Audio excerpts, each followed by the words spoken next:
தொக்குங்க.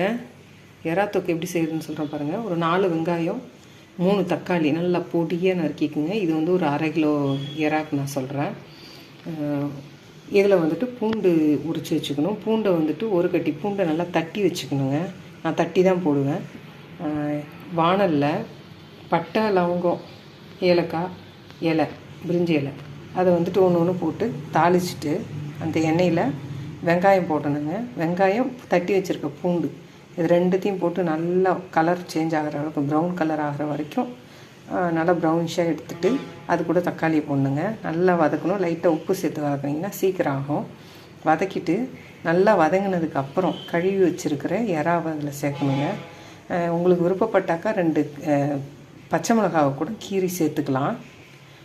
எறாவை சேர்த்ததுக்கப்புறம் மிளகாத்தூள், மல்லித்தூள், மஞ்சத்தூள், உப்பு எல்லாம் ஒன்றா சேர்த்து எண்ணெயிலே நல்லா சுருளாக வதக்கணுங்க. நல்லா வதக்குங்க. தண்ணி ஊற்றிடக்கூடாது. இதுதான், இவ்வளோதான்.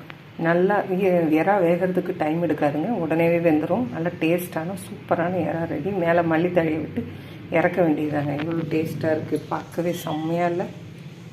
செஞ்சு பார்த்துட்டு சொல்லுங்கள் ஃப்ரெண்ட்ஸ்.